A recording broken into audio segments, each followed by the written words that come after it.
Assalamualaikum dan salam sejahtera. Bertemu kita di dalam segmen pengurusan wang keluarga khas untuk ibu tunggal B40 yang menjalankan perniagaan mikro. Topik kita pada kali ini ialah teknik envelope. Agaknya apa tu teknik envelope ya?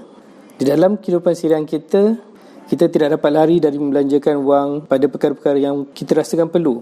Perkara-perkara asas seperti membeli barang-barang dapur, ikan, ayam, sayur-sayuran, beras, garam, gula dan sebagainya. Kita juga tidak lepas dari perbelanjaan mengisi minyak kereta ataupun minyak motor. Kalau kita tidak punya kenderaan sendiri, kita masih perlu berbelanja untuk pengangkutan seperti tambang bas, komuter untuk ke tempat kerja, teksi dan sebagainya. Selain daripada itu, kita juga membelanjakan sebahagian wang kita untuk perbelanjaan anak-anak. Bagi yang ada anak yang masih kecil, perbelanjaan susu anak, pampers, taska agak besar juga pada zaman yang serba mahal sekarang ni. Bagi yang ada anak yang bersekolah, duit belanja tiap-tiap hari perlu dibekalkan.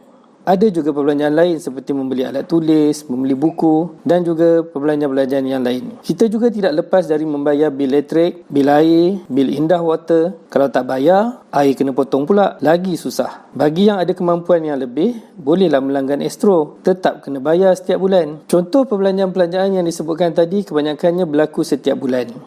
Malah ada yang setiap minggu ataupun setiap hari. Ada juga perbelanjaan yang perlu dibuat mungkin 2 bulan sekali, mungkin 3 bulan sekali.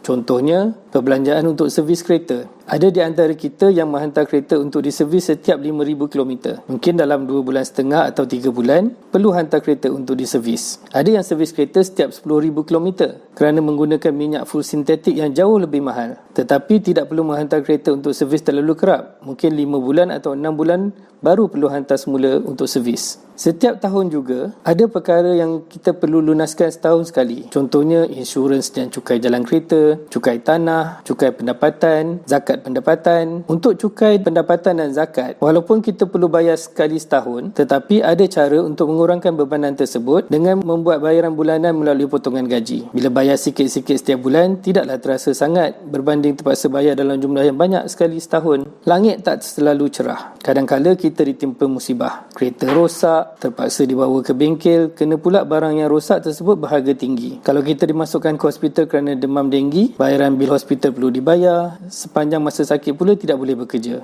Tak bekerja, tiada pendapatan. Ataupun bumbung rumah bocor, paip sumbat dan seumpama dengannya. Semua itu perlukan wang. Cuba kita senaraikan perbelanjaan yang sering kita buat di dalam kehidupan kita. Membeli makanan contohnya. Adakah kita membelanjakan wang yang banyak setiap bulan untuk membeli makanan? Biasanya ya. Adakah ianya penting? Jawapannya ya. Ia penting. Pampers dan susu anak bagi yang ada anak masih kecil. Adakah kita membelanjakan banyak wang setiap bulan untuk pampers dan susu anak? Ya. Adakah ia penting? Jawapannya ya. Minyak kereta?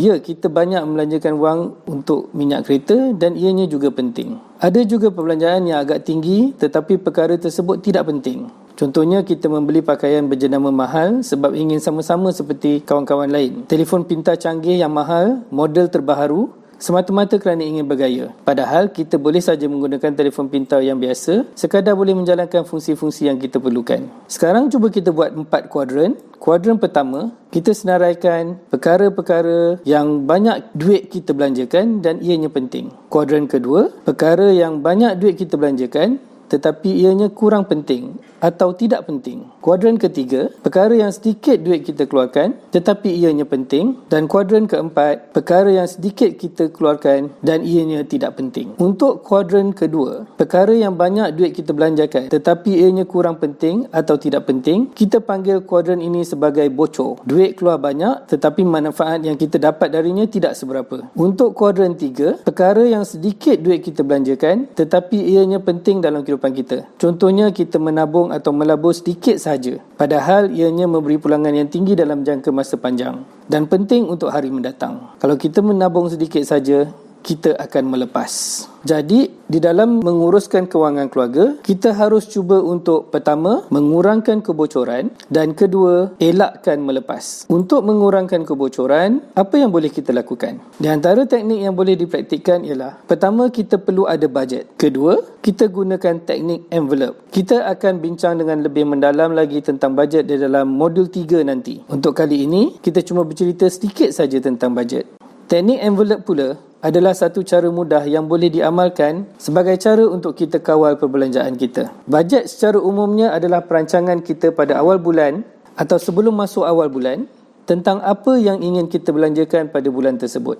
Berapa ringgit diperuntukkan untuk makan, untuk pengangkutan, untuk sewa rumah, untuk ansuran kereta, untuk bayar bil elektrik, bil air, untuk perbelanjaan anak sekolah, malah apa sahaja yang kita fikirkan perlu dibelanjakan pada bulan tersebut. Untuk perbelanjaan berkala seperti servis kereta, perlu dibajetkan pada bulan yang kita patut hantar kereta untuk diservis. Untuk perbelanjaan tahunan, kita patut masukkan pada bajet bulan yang berkenaan. Contohnya, insurans dan road tax kereta kita akan tamat tempoh pada bulan Februari setiap tahun. Maka kita perlu masukkan dalam bajet bulan Februari yang kita akan belanja sekian banyak untuk insurans kereta dan cukai jalan. Untuk membuat bajet, kita mulakan dengan jangkaan pendapatan yang kita jangka pada bulan tersebut. Biasanya pendapatan datang dari gaji sekiranya kita bekerja makan gaji atau dari perniagaan. Ini dipanggil sebagai pendapatan aktif. Ada orang yang mempunyai pendapatan tambahan dengan cara menyewakan rumahnya kepada orang lain atau daripada dividen ASB. Ini dinamakan sebagai pendapatan pasif. Kemana perginya wang yang kita dapat? Untuk makan, untuk pengangkutan,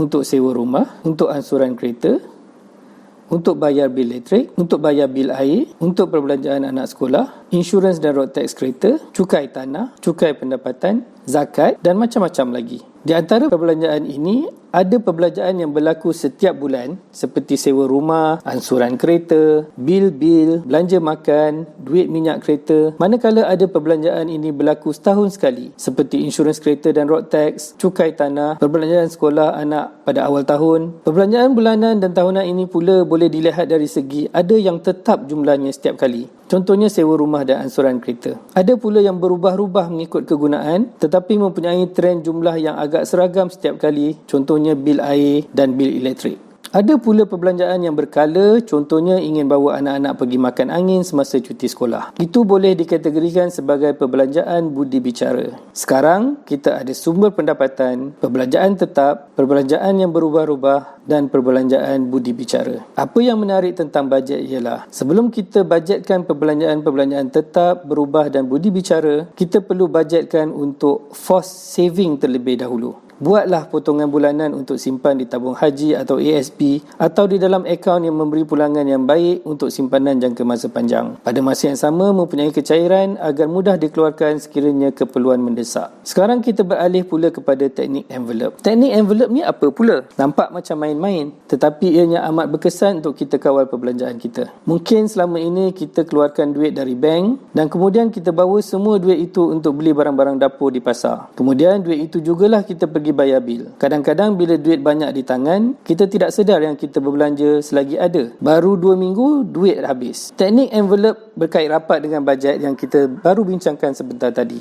Dengan bajet yang telah dibuat, kita asingkan duit kita mengikut rancangan penggunaannya. Contohnya, RM600 untuk barang dapur untuk sebulan. Masukkan dalam satu envelope atau sampul surat dan labelkan sebagai duit barang dapur atau groceries. Apabila kita pergi ke pasar pada hujung minggu, kita cuma bawa envelope ini. Envelope untuk bayar bil, envelope untuk belanja sekolah anak, kita tinggalkan dengan selamat di rumah. Dengan teknik envelope ini, kita dapat pastikan kita dapat kawal perbelanjaan kita mengikut bajet yang telah kita buat. Dan juga, ia dapat menjamin kita daripada tidak terguna wang untuk bayar bil contohnya, untuk tujuan lain, contohnya beli barang dapur. Di dalam teknologi internet kini, banyak bayaran boleh dibuat secara atas talian. Contohnya kita bayar bil air, bil elektrik, bil telefon melalui perbankan internet. Dalam hal ini, kita masih boleh gunakan teknik envelope, cuma tidak perlulah sediakan sampul surat. Cukup sekadar kawalan penggunaannya secara atas talian. Ingat tadi, tujuan kita adalah pertama untuk kurangkan kebocoran. Kita boleh cuba kurangkan kebocoran dengan menyediakan bajet dan keduanya menggunakan teknik envelope. Apakah tujuan kedua kita di dalam pengurusan wang keluarga ini? Tujuan kedua adalah untuk elakkan melepas. Kalau kita tidak menabung atau kita tangguh untuk menabung, kita akan melepas untuk mengumpul simpanan yang banyak pada jangka masa panjang. Kita juga akan melepas untuk mengumpul harta. Ingat dalam topik bajet tadi, kita telah membincangkan tentang forced saving. Kita perlu buat disiplin mungkin melalui potongan gaji untuk menyimpan secara paksaan. Di mana kita patut buat simpanan? Letak di dalam akaun simpanan di bank, atau masukkan dalam akaun tabung haji, atau buka akaun ASB, atau beli saham, bergantung pada target pulangan yang kita inginkan dan risiko yang kita berani ambil.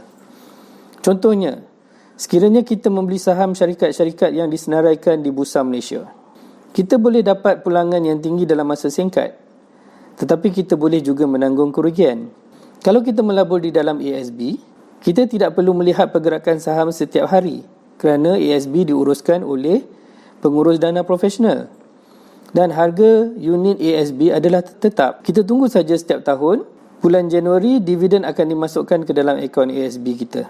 Pulangannya tidaklah begitu tinggi seperti melabur di bursa saham, tetapi boleh tahan jugalah.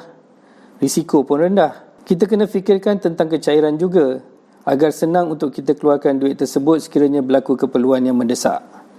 Contohnya, dengan tabung haji, kita boleh keluarkan wang tersebut di kaunter tabung haji dan melalui mesin ATM sekiranya kita linkkan akaun tabung haji kita dengan akaun bank kita di Bank Islam, Bank Rakyat atau Maybank. Ini adalah contoh senario sekiranya kita menyimpan wang kita di 4 tempat berbeza berdasarkan purata dividen yang diumumkan dalam tempoh 10 tahun dari 2009 hingga 2018. Sekiranya kita letak duit kita di rumah, kita tidak dapat apa-apa pulangan. Contohnya, sekiranya kita letak RM100 setiap bulan dan tidak mengeluarkannya, selama 10 tahun, simpanan kita akan mencecah RM12,000. Sekiranya kita simpan RM100 setiap bulan di akaun simpanan di bank komersial, selama 10 tahun, jumlah tersimpan dianggarkan sebanyak RM12,843.27. Lebih sedikit dibandingkan dengan simpan di bawah bantal di rumah. Sekiranya kita simpan RM100 setiap bulan di tabung haji dan tidak pernah keluarkan duit selama 10 tahun, simpanan kita dianggarkan sebanyak RM15,966.30. Dan sekiranya diletakkan di dalam ASB, anggaran simpanan terkumpul adalah RM17,549. Jadi, fikirkanlah di mana kita harus membuat tabungan untuk mendapat pulangan yang sederhana tetapi risiko yang rendah dan pada masa yang sama mudah untuk dikeluarkan untuk tujuan kecemasan. Itulah sedikit sebanyak perkongsian dari saya. Ingat, kurangkan kebocoran, elakkan melepas.